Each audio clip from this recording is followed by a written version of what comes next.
somebody made this little toy for Lyra just out of fruit, and it actually rolled along. You could pull it on a little stick. But beautiful people.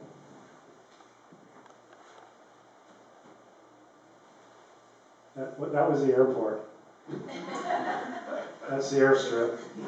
There was one there many years ago, and so there was a flight came in from Christmas Island, which is about 160 nautical miles away. But due to local politics, they ended up shutting it down, and so it's overgrown, and there is no way to get to Fanny other than getting there on your own by boat. And that's what makes it quite unique of the Pacific Islands, is it is quite isolated. And I think the experience that you get going there, you know, it might not be one of the most beautiful islands compared to something like Hawaii or Samoa as far as mountains. It's quite flat, but it has a beauty of its own. And the real beauty is in the people there. This is in the Manyaba again. Huge structures. In church, and the women would sit on one side and the men on the other side. And it was an important part of everybody's life.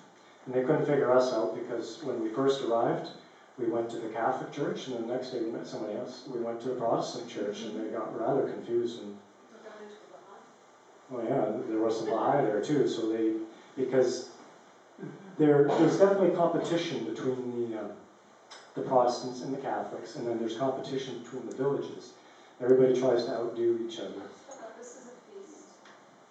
So this is the first year feast, and that's they don't celebrate the birth of a baby. And go back to your question is because the baby might not live. So the baby makes it to one. There's a huge celebration. This is the party for a 1-year-old.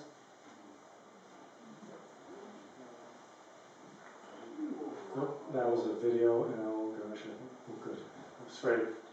I think the videos might freeze up on you, but the surfing here is really good. I'm not a surfer, but people did come from a long ways to come and surf there. There's some really good waves. Unfortunately, if I could have showed you the videos there, you'd see it. And you can see the entrance into the pass there. This is Malcolm. He was an Australian that lived there for many years as a teacher. And he had a local wife, and he was probably the only person on the island that actually had a garden. Because that was one of the things we didn't understand, is that people didn't grow more greens. Because stuff would grow, but it's stuff that, you know, they were interested in, and slowly, bit by bit, you know, teaching them and giving the idea that, yeah, you can grow more greens. Much better you do that than eat spam. Malcolm was designing a house for one of the local pastors. And when he was talking to him, he said, well, I've got a design that same design that I used for the pastor in the other village. And the pastor said, well, that won't work. Well, why? I want it bigger. Just make it bigger. And that's that competition. Playing darts. There's Lee in her seaweed farm. Any sharks, Steve? There's a few sharks there. We saw some when we were snorkeling out in the past. They were very elusive. This is all the seaweed being stored before it gets shipped out. It's one of the local girls. You can see that they like raw fish.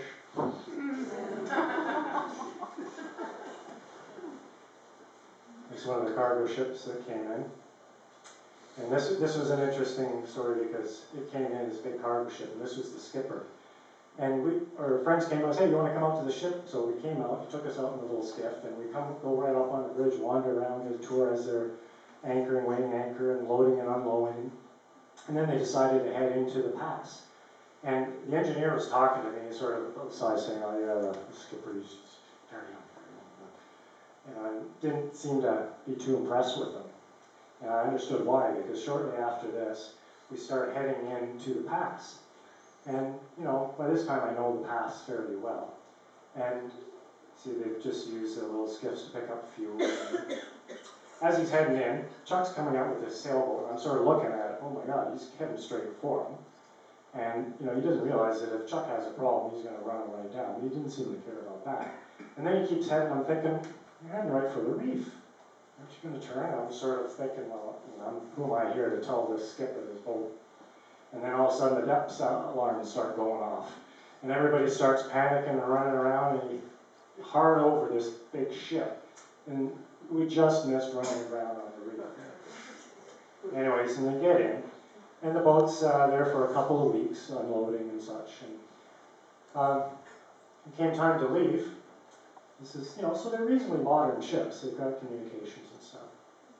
When it came time to leave, we were watching them in the pass. And there was weighing anchor, and you had 2 anchors out, and sort of everybody's watching it. And all of a sudden you see it going out, and thinking, something's not looking right here. And you could see him, and he started swinging sideways in the pass. And the other question was like, why is he going now? With the tide running like this? And sure enough, he runs aground in the pass.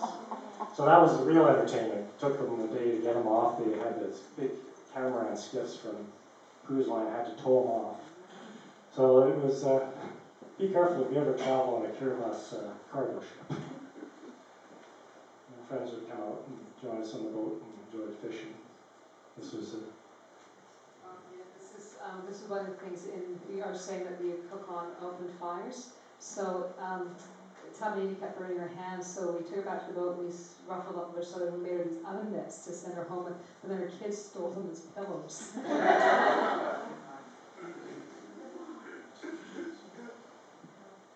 And this is Chuck decided to take us all over the other side of the island. So we had to stay in this luxury liner and went to the other side of the island, and it was just beautiful. It's uninhabited and just full of birds and coconuts. It was just this beautiful, untouched paradise to go and explore.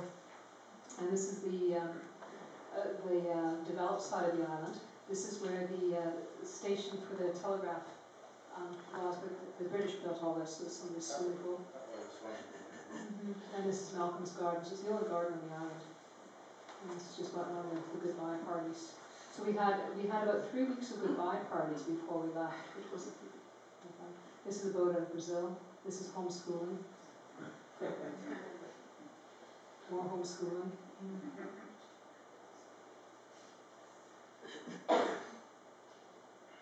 So that was the next step. Why don't we take a break and we'll do the rest of